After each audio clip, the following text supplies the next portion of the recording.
Assalamualaikum warahmatullahi wabarakatuh. Saudara-saudaraku muslimin wal muslimah rahimahullah. Satu ketika Nabi Musa alaihissalam sakit gigi. Kita tahu sakit gigi sakitnya gimana sih rasanya? Sakit bukan main. Jangankan ngomong. Kadang-kadang dengan orang ngomong aja, orang ngomong keras gitu kita sakit. Sebel, kesel. Ini yang terjadi pada Nabi Musa alaihissalam. Sehingga dia tidak bisa menjalankan tugas sehari-hari yaitu berdakwah kepada kaumnya. Karena itu dia curhat pada Allah. Dia sakit gigi. Apa petunjuk dari Allah Subhanahu wa taala? Allah memerintahkan pada Nabi Musa untuk ngambil getah dari satu pohon yang disebut Allah dan kemudian teteskan getahnya ke giginya yang sakit. Dilaksanakan oleh Nabi Musa alaihissalam petunjuk dari Allah Subhanahu wa taala. Dicari pohon tadi, kemudian dia petik daunnya dari tangkai yang menetes getah tadi, dia teteskan ke gigi yang sakit. Alhamdulillah, biiznillah sembuh total, hilang rasa sakitnya. Sedang bukan main Nabi Musa alaihissalam, karena dia bisa beraktivitas sehari-hari, bisa kembali menjalankan misinya untuk berdakwah kepada kaumnya. Singkat cerita, waktu berjalan, Nabi Musa sakit gigit lagi, sakit gigi lagi. Dia tahu, oh obatnya getah pohon itu. Dia datang ke tempat yang dia datang dulu, dia petik daunnya, dia teteskan getah ke gigi yang sakit. Ditunggu beberapa saat, kok nggak hilang rasa sakitnya. Diteteskan lagi, dipetik lagi, diteteskan lagi getahnya, tidak juga hilang. Berkali-kali dia lakukan, tidak juga hilang. Bahkan mungkin bertambah rasa sakitnya akibat kena getah tadi. Herannya bukan main Nabi Musa lain, putus asa. Dan akhirnya ketika bertemu dengan Allah disampaikan keluhannya ini. Apa jawaban Allah? Dulu ketika engkau sakit gigi, engkau datang minta pertolongan kepadaku. Dan aku berikan ikhtiarnya dengan cara menunjukkan getah pohon untuk kau teteskan ke gigi yang sakit. Itu asbabnya. Sekarang engkau datang untuk mengambil getah pohon tadi karena kau pikir yang menyembuhkan sakit gigimu itu adalah getah pohon tadi. Padahal sesungguhnya yang memberikan kesembuhan itu adalah aku, kata Allah. Getah pohon tadi hanya asbab saja. Satu ikhtiar yang harus dilakukan oleh manusia. Iktibar apa yang bisa kita ambil dari kisah Nabi Musa alaihissalam ketika beliau sakit gigi? Itu artinya kalau kita kaitkan dengan pandemi COVID-19 yang sekarang dialami oleh manusia di seluruh permukaan bumi, tidak hanya di Indonesia, jangan lupa bahwasanya yang memberikan pertolongan itu adalah Allah, yang memberikan kesembuhan itu adalah Allah. Allah asy-syifa.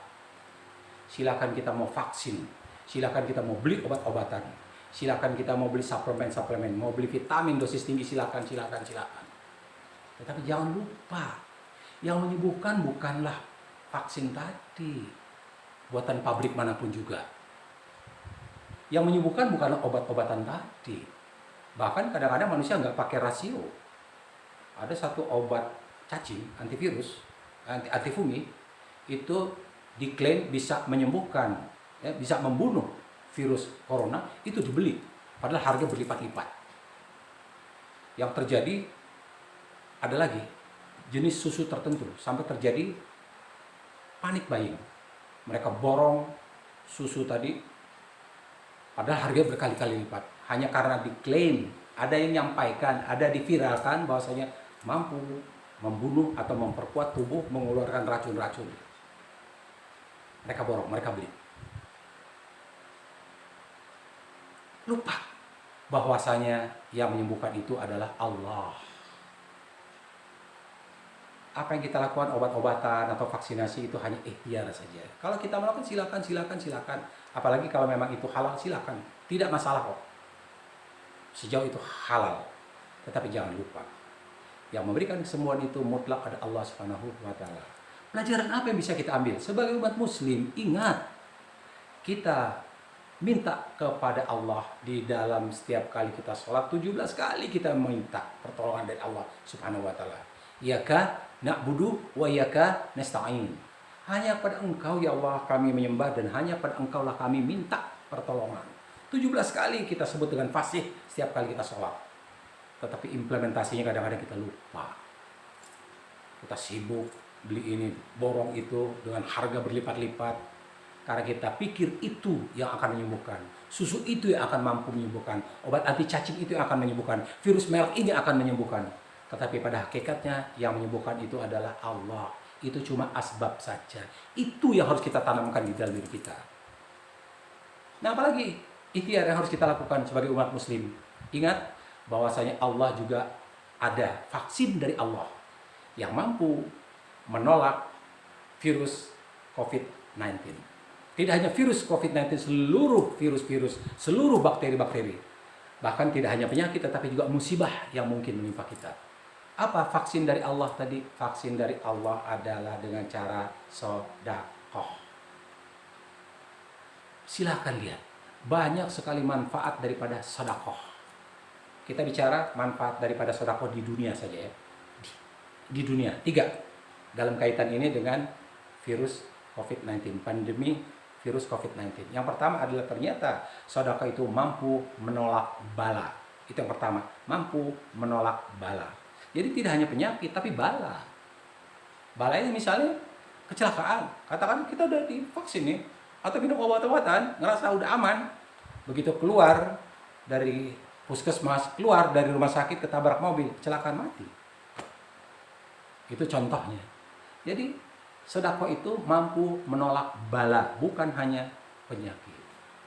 Ini yang kita minta dari Allah Subhanahu wa taala. Beli ya. Silakan kita mau borong susu ini sekian. Sisihkan sedikit ini untuk beli vaksin dari Allah. Kalau orang yang sudah vaksin silakan melakukan double protection istilahnya. Kita beli lagi vaksin dari Allah Subhanahu wa taala. Kepada siapa kita bayar? Bayarlah ya kepada orang-orang fakir.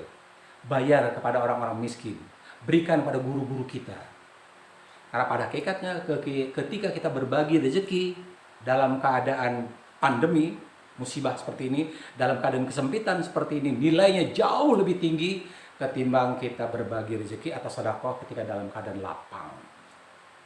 Ini yang kita butuhkan, vaksin dari Allah Subhanahu wa taala yang tidak hanya mampu mencegah kita dari virus COVID-19 atau penyakit-penyakit lain, tetapi juga mampu menolak bala, musibah yang akan menimpa kita. Itu kita minta dari Allah Subhanahu wa taala. Dan ikhtiarnya apa? Sebagaimana Nabi Musa, ikhtiarnya adalah melalui taqwa. Ikhtiar ini sudah disampaikan oleh Rasulullah sallallahu alaihi wasallam. Apa ikhtiar yang disampaikan oleh Rasulullah sallallahu alaihi wasallam? Asbab agar kita terhindar dari COVID-19. Hadis ini amat sangat populer. Saya yakin banyak umat muslim yang sudah tahu apa habatus sauda. Karena manfaat habatus sauda menurut hadis Rasulullah SAW adalah mampu menyembuhkan semua penyakit kecuali mati. Ini disampaikan Rasulullah. Nah, orang memviralkan masalah susu, memviralkan obat-obat cacing sebagai pembunuh virus corona, kita percaya kok. Ini yang menyampaikan Rasulullah SAW yang kata-katanya terjaga. Mengapa kita tidak percaya? Jadi 2 hal ini ya. Kita beli vaksin dari Allah dengan cara memberikan pada orang fakir, orang-orang miskin, dan berikan pada guru-guru kita. Yang kedua ada dengan cara mengkonsumsi habatus sauda. Kalau perlu dengan madu, karena ini juga hadis Rasulullah SAW. Kemudian berikutnya apa yang dilakukan manusia mencegah jangan sampai terpapar COVID-19. Yang banyak diviralkan waktu itu adalah melakukan satu terapi uap air panas. Jadi air panas, air mendidih ya, ditaruh di satu tempat, tutup pakai handuk, ditetesi minyak kayu putih atau balsem. Uap panas yang sudah ada minyak kayu putih atau balsem tadi dihirup. Agar virus-virus yang sudah ada di saluran pernafasan, karena kita tahu virus corona itu masuk melalui saluran pernafasan, melalui mulut, melalui hidung, melalui mata, itu bisa mati akibat daripada uap air panas yang sudah ditetesi minyak kayu putih atau balsem yang panas tadi. Sehingga mati karena panasnya tadi. Dan bahkan terakhir ini ada yang namanya nasal irrigation, yaitu cairan NaCl atau garam dimasukkan ke selang ya, selang masukkan ke lubang hidung kanan, nanti keluar dari lubang hidung kiri. Nasal irrigation. mencoba mengeliminasi, membunuh, mengusir atau membuang virus-virus atau bakteri yang ada di dalam saluran hidung kita. Itu terapi yang disarankan. Sebetulnya kalau kita bagi kita umat muslim itu sudah disampaikan oleh Rasulullah cara ini. Nasal irrigation sudah diajarkan oleh Rasulullah, yaitu melalui apa? Wudu. Ini diajarkan oleh Rasulullah, wudu. Ini tidak ada di dalam Al-Quran. Ini disampaikan oleh Rasulullah cara berwudu. Salah satu adalah memasukkan air ke dalam hidung, ya, betul-betul ke dalam hidung sampai ujung hidung, dan kemudian dikeluarkan. Itu namanya dimasukkan air ke dalam lubang hidung. Itu istilahnya adalah istinsyaq, dan kemudian dikeluarkan istinsar. Masuk sampai dalam. Memang waktu pertama ya kalau tidak terbiasa itu sakitnya, sakit sampai ke belakang kepala. Tapi itulah, karena salah satu yang disampaikan Rasulullah manfaat daripada wudhu, memasukkan air ke dalam lubang hidung, ya, istinsyaq dan istinsar itu adalah membunuh setan yang ada di dalam saluran lubang hidung. Nah, setan itu bisa diartikan sekarang ini adalah sebagai virus, bakteri, atau debu-debu yang ada di dalam hidung kita. Sehingga hidung kita akan selalu bersih. Bayangkan nasal irrigation kalau kita berwudu itu 15 kali kita lakukan. Karena setiap kali kita sholat 5 kali wudu, 3 kali kita lakukan istinsyaq dan istinsar. 15 kali kita melakukan nasal irrigation. Bagaimana nggak bersih coba saluran pernafasan kita. Kalau ada virus corona yang baru masuk, insya Allah akan keluar ketika kita berwudu. Sebagaimana diajarkan oleh Rasulullah SAW. Ini ya, upaya-upaya pencegahan terhadap penyakit-penyakit itu sudah disampaikan oleh Rasulullah 14 abad yang lampau. Cuma satu, kita harus yakin. Ya. Tadi saya katakan mereka mau beli susu, mau beli anti cacing atau anti fungi, silahkan. Selama mereka yakin, karena keyakinan itu amat sangat penting agar imunitas dalam tubuh kita tetap terjaga. Karena kalau kita stres, imunitas akan turun. Kalau kita yakin, imunitas itu akan bekerja dengan baik. Ya, karena itu juga kalau kita melaksanakan ya, vaksin dari Allah, kemudian asbabnya, ikhtiarnya melalui hadis Rasulullah, dan kemudian pencegahan juga dari hadis Rasulullah, maka lakukan dengan penuh keyakinan. Insya Allah kita akan terbebas. Dan yang ketiga, manfaat daripada sedekah itu adalah menghindarkan seseorang dari kematian yang buruk. Ini yang kita cari. Manusia sekarang berusaha untuk melakukan vaksinasi dari vaksin yang terbaik, termahal juga nggak masalah, dari obat-obat yang menurut mereka baik. Cuma satu, agar jangan sampai mereka mati itu. Pertama, jangan sampai terpapar, dan kalau sudah terpapar, ya jangan sampai mereka mati. Mereka akan keluarkan uang berapapun juga, apalagi kalau sudah terpapar, agar jangan sampai mereka mati. Karena dalam anggapan mereka mati karena virus corona itu adalah kematian yang menakutkan, kematian yang membawa aib, karena dihindari oleh setiap orang. Sedekah itu salah satu adalah menghindari kematian yang buruk. Artinya, kalau kita kaitkan dengan keadaan sekarang ini, seandainya kita sudah ikhtiar, beli vaksin dari Allah, kita sedekah, kalau perlu setiap hari. Berapa besarnya sesuai dengan kemampuan kita. Kemudian kita sudah ikhtiar, habatus saudah, bahkan dengan madu. Sudah wudu dengan cara yang benar. Tapi masih juga terpapar dan mati, insya Allah matinya mati syahid. Ini kan yang dicari oleh umat muslim, mati dalam keadaan husnul khotimah. Karena satu kematian oleh satu penyakit yang tidak ada obatnya, sebagaimana COVID-19 ini, insya Allah dikategorikan sebagai mati syahid.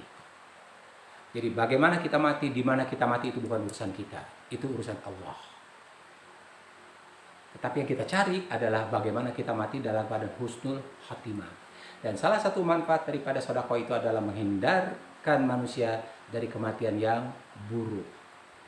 Karena sekali lagi mudah-mudahan ya, ketika kita mengamalkan ayat-ayat Allah dan hadis-hadis Rasulullah, kita termasuk orang-orang yang dihindarkan dari pandemi COVID-19 ini, sehingga kita tidak terpapar dan kita akan senantiasa dijaga oleh Allah Subhanahu wa ta'ala. Karena kita sudah membeli vaksin ini langsung dari Allah Subhanahu wa ta'ala, yang kita bayarkan melalui orang-orang fakir, orang-orang miskin, dan melalui guru-guru kita. Insya Allah Allah akan jaga kita tidak hanya dari virus-virus penyakit atau penyakit-penyakit karena bakteri lain, tetapi juga dari bala kecelakaan yang mungkin menimpa kita. Terima kasih, mudah-mudahan bisa memberikan satu tambahan wawasan apa yang harus kita lakukan di masa pandemi COVID-19 ini. Mudah-mudahan sekali lagi ada manfaatnya. Terima kasih. Wassalamualaikum warahmatullahi wabarakatuh.